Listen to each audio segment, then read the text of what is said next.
अमित, एक बात मेरी कान खोलकर सुन लो। अब तो जब तक तुम मुझे बुलाने मेरे मायके नहीं आओगे, तब तक मैं भी वापस नहीं आऊंगी।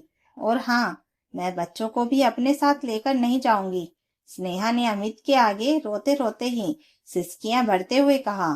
तो स्नेहा, तुम भी किसी धोखे में बिल्कुल मत रहना। मैं भी तुम्हें किसी हालत में बुलाने नहीं आऊंगा। यह मेरी भी शर्त है। कल को जाती हो तो आज चली जाओ। और हाँ, रही बात बच्चों की, तो बच्चों को तो मैं तुम्हें ले जाने भी नहीं दूंगा। यह बच्चे मेरे हैं। तुम मायके से खैरात में लेकर नहीं आई थी न। अमित ने बहुत ज्यादा आक्रोशित होकर नथुने फुलाते हुए बड़ी जोर से कहा।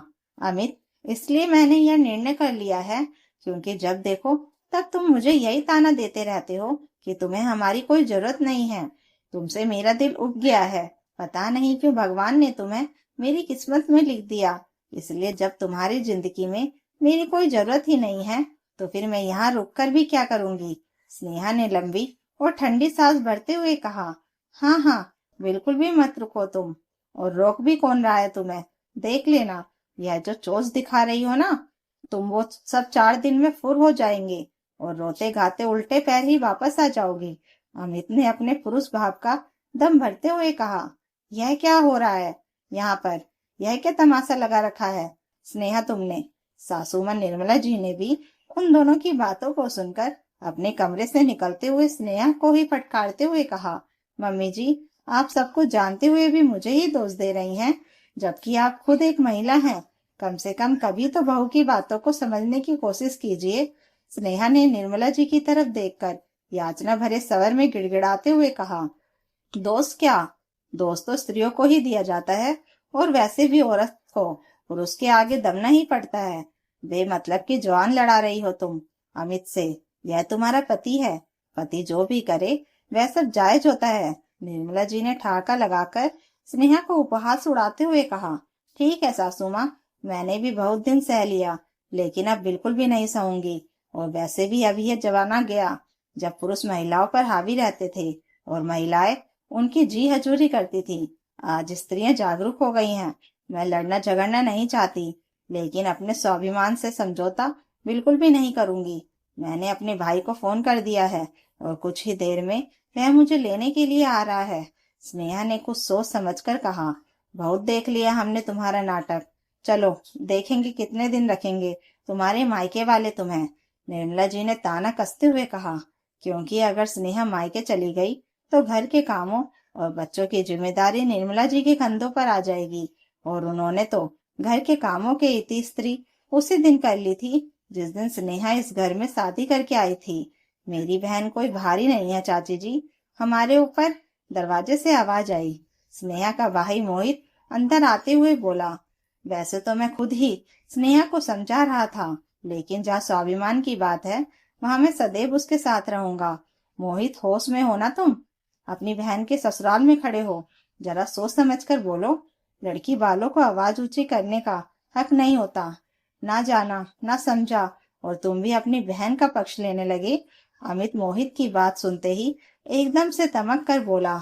जीजा जी, मेरी बहन पढ़ी लिखी और समझदार लड़की है, लेकिन फिर भी कभी किसी तरह के काम से मुंह नहीं मोड़ा। उसने हर प्रकार से आप लोगों की सेवा की, लेकिन फिर भी पता नहीं आप लोगों को उससे क्या शिकायत है। आज कोई नई बात तो है नहीं। आप लोग हमेशा उसके पीछे हाथ धोकर पड़े ही रहते हैं। मोहित भी पीछे हटने वालों में से नहीं था। शिकायत का क्या, जब देखो तब बहस करने के लिए तैयार खड़ी रहती है तुम्हारी बहन। पता नहीं क्या सिखाकर भेजा है तुम लोगों ने इसे।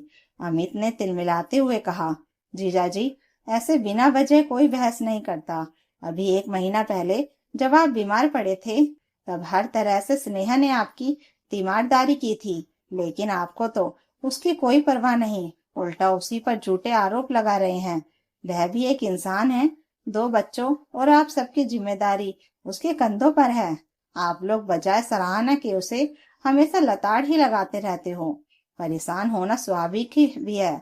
मोहित ने थोड़ा नर्म होकर कहा। जब से स्नेहा ब्याह कर इस घर में आई थी, सासू माँ तब से ही सब कामों से पल्ला झाड़ चुकी थी। छोटी उम्र में 4-5 लोगों की जिम्मेदारी, लेकिन फिर भी मुंह से उफ तक ना की स्नेहा ने। जब कोई काम होता तब तो सास ससुर बड़ा लाड प्यार दिखाते, वरना तो किसी बाहर वाले से कम नहीं समझते। पति अमित भी बस मतलब से मतलब रखता, काम के समय स्नेहा स्नेहा, वरना हर समय झगड़ता ही रहता। स्नेहा अक्सर अपने भाग्य को दोष देकर रोया करती। ऊपर से जब ननद घर आ जाती तब तो उसकी क्यामत ही आ जाती। तरह तरह के पकवानों की फरमाइश, दो दो बड़े बच्चे, लेकिन कोई भी किसी प्रकार की सहायता नहीं करता। पूरा परिवार एक साथ बैठकर चटकारे लगाता और स्नेहा की किसी को सुध नहीं रहती। हालांकि उसकी बेटी जब देखती कि सारा खाना खत्म हो रहा है तो कहती, मम्मी ने अभी कुछ खाया नहीं। तो गायत्री जी जैसी सासू माँ की तरह निर्मला जी की आवाज आती, अरे अपनी मम्मी से कह दो, अपने लिए कुछ और बना लेंगी। स्नेहा आंसुओं को चुपचाप पी जाती और कामों में जुट जाती। अब अपने लिए कौन बनाए अलग से खाना, जो बचा है उसी में काम चला लूंगी, वह खुद से कहती। अक्सर काम वाली भी छुट्टी पर बैठ जाती तो भी अकेले स्नेहा को ही जिम्मेदारी निभानी पड़ती। सब कुछ बर्दाश्त करते करते वह थक चुकी थी। सासू माँ निर्मला जी अक्सर अमित के कानों में खुसर फुसर करती, जिससे घर का माहौल और भी बिगड़ जाता। आखिर कब तक कोई बर्दाश्त करे। कभी कभी स्नेहा की सहनशीलता का बांध टूट ही जाता और तब उसके विरोध को बहस का नाम दे दिया जाता। इसी तरह जिंदगी कट रही थी स्नेहा की। लेकिन पिछले 4 दिनों से अमित को ज्यादा ही बात बात पर ताना मारने लगा।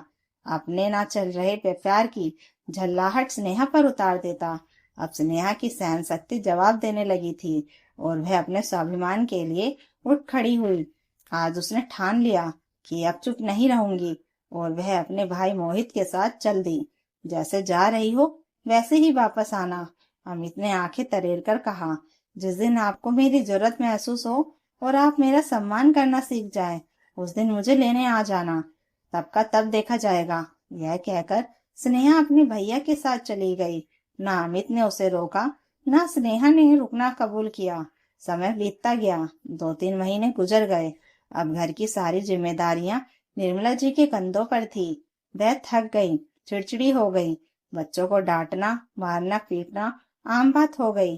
घर की गृहस्थी धीरे धीरे बिगड़ने लगी। बच्चे भी अनुशासनहीन होने लगे। पढ़ाई पर तो एकदम से विराम लग गया। अरे अमित, अब तो जाकर स्नेहा को बुला ही लाओ, मैं थक गई हूँ उसकी गृहस्थी संभालते संभालते। आखिर एक दिन निर्मला जी के मुंह से ये बात निकल ही गई। क्या कह रही हो मम्मी तुम? अरे मैं तो बिल्कुल भी नहीं जाऊंगा उसे बुलाने। ज्यादा हो तो आप ही बुला लाओ जाकर, मैं गाड़ी बुक कर दूंगा, अमित ने मुस्कुराते हुए कहा। लेकिन अंदर से वह भी स्नेहा को याद करने लगा था। अरे मैं नहीं जाऊंगी बुलाने, तुमने ही उसे घर छोड़ने को मजबूर किया है, इसलिए अब तुम ही जाकर लाओ। हमसे तो यह उम्मीद मत ही करो, निर्मला जी ने पल्ला झाड़ते हुए कहा। अरे दुकान से आने के बाद मेरे कान कौन भरता था। अगर स्नेहा के जाने की जिम्मेदारी मेरी है तो उससे ज्यादा आपकी है। जब मैं दुकान से घर आता था तो आप गिन गिन कर उसकी बातें नमक मिर्च लगाकर मुझे बताती थी। अब अपनी गलतियों को छुपाने से कोई फायदा नहीं।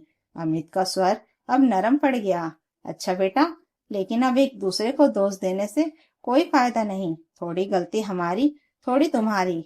सुनो, ऐसा करते हैं कि बच्चों को भी साथ लेकर चलते हैं और दोनों मिलकर स्नेहा को बुला लाते हैं, निर्मला जी ने सुझाव दिया। ठीक है मम्मी, अमित बोला, क्योंकि वह खुद भी स्नेहा को याद कर रहा था। दूसरे दिन वह दोनों बच्चे लेकर स्नेहा के मायके पहुंचे। स्नेहा खुश तो बहुत हुई उन्हें देखकर, यह जानकर कि वह लोग उसे बुलाने आए हैं। लेकिन उसने अपनी खुशी को दबाते हुए कहा, मैं आप लोगों के साथ अवश्य चलूंगी, क्योंकि मैं भी अपनी गृहस्थी को बिखरने नहीं देना चाहती। लेकिन मेरी एक शर्त है, मैं अपने स्वाभिमान से अब समझौता नहीं करूंगी। मुझे भी खुश रहने का पूरा हक है, इसलिए मेरे साथ कोई गलत व्यवहार नहीं करेगा। ठीक है बहू, जैसा तुम चाहो वैसा ही होगा। अब चलो, अपने घर वापस चलो, निर्मला जी ने स्नेहा को मनाते हुए कहा। हाँ स्नेहा, मम्मी सही कह रही हैं। अब तुम उस घर में अपनी मर्जी से रहोगी, तुम्हारे ऊपर कोई दबाव या शिकायत नहीं होगी। आखिर अमित ने भी अपना मन खोल ही दिया। स्नेहा ने बैग उठाया, चेहरे पर संतोष की हल्की मुस्कान थी। वह खुशी खुशी सबके साथ ससुराल के लिए चल पड़ी, क्योंकि आज उसका स्वाभिमान जीत गया था। तो दोस्तों, अगर कहानी अच्छी लगी हो तो लाइक कीजिए, कमेंट कीजिए और हाई बटन दबाकर हमें और कहानियां लाने के लिए मोटिवेशन दीजिए और चैनल को सब्सक्राइब जरूर कर लीजिएगा। Thank you for watching.